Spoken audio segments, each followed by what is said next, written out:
ada seorang dari daerah Benyamin, namanya Kis bin Abiel, bin Zeror, bin Bekorat, bin Afiah, seorang suku Benyamin, seorang yang berada. Orang ini ada anaknya laki-laki, namanya Saul, seorang muda yang elok rupanya. Tidak ada seorang pun dari antara orang Israel yang lebih elok daripadanya. Dari bahu ke atas, ia lebih tinggi daripada setiap orang sebangsanya. Kis, ayah Saul itu, kehilangan keledai-keledai betinanya. Sebab itu berkatalah Kis kepada Saul, anaknya, "Anakku, ambillah salah seorang bujang, bersiaplah, dan pergilah mencari keledai-keledai itu." Lalu mereka berjalan melalui pegunungan Efraim.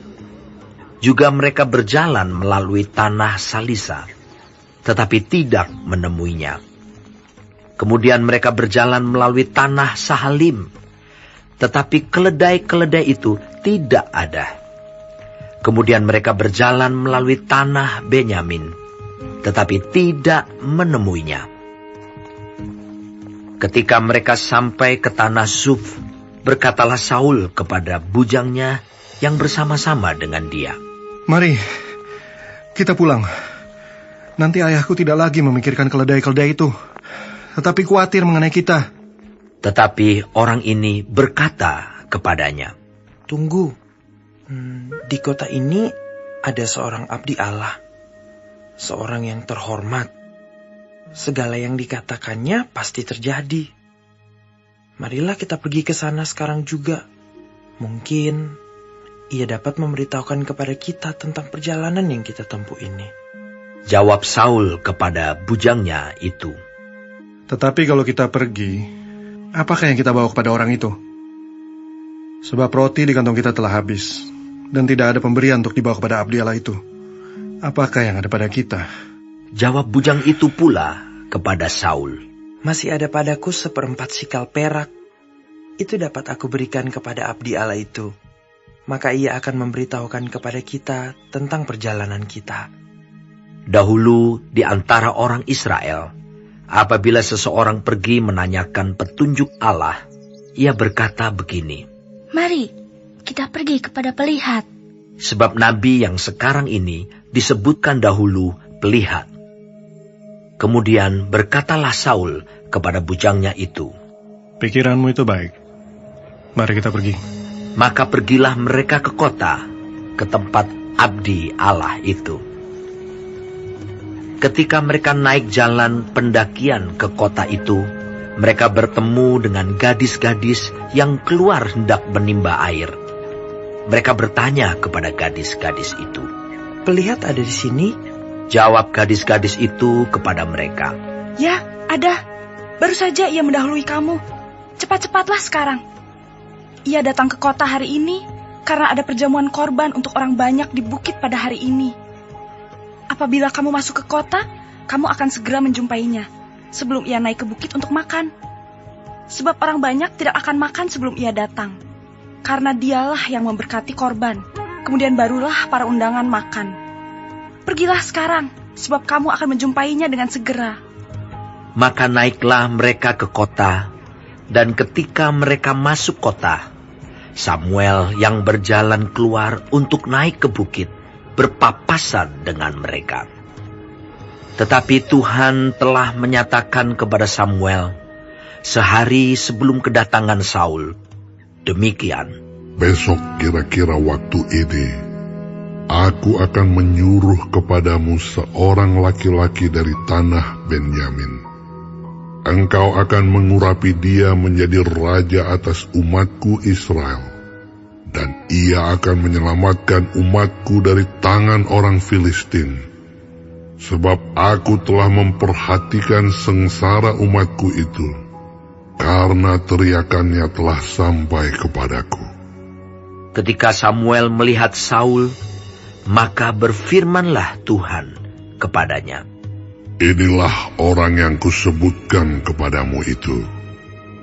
orang ini akan memegang tampuk pemerintahan atas umatku.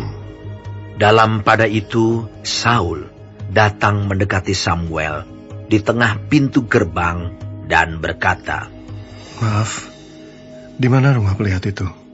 Jawab Samuel kepada Saul, katanya, Akulah pelihat itu. Naiklah mendahului aku ke bukit. Hari ini kamu makan bersama-sama dengan daku.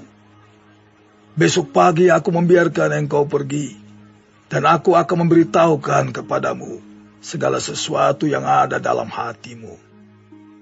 Adapun keledai-keledaimu yang telah hilang 3 hari lamanya sampai sekarang, janganlah engkau khawatir, sebab telah diketemukan. Tetapi siapakah yang memiliki segala yang diingini orang Israel? Bukankah itu ada padamu dan pada seluruh kaum keluargamu? Tetapi jawab Saul, Bukankah aku seorang suku Benyamin, suku yang terkecil di Israel? Dan bukankah kaumku yang paling hina dari segala kaum suku Benyamin? Mengapa Bapa berkata demikian kepadaku?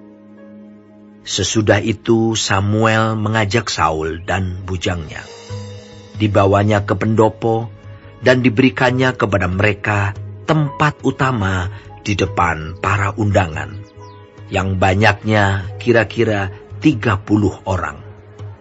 Berkatalah Samuel kepada juru masak, Berikanlah sekarang bagian yang diberikan kepadamu tadi, dengan pesan, simpanlah ini dahulu. Lalu juru masak itu menghidangkan paha dan apa yang termasuk ke situ, dan meletakkannya ke depan Saul.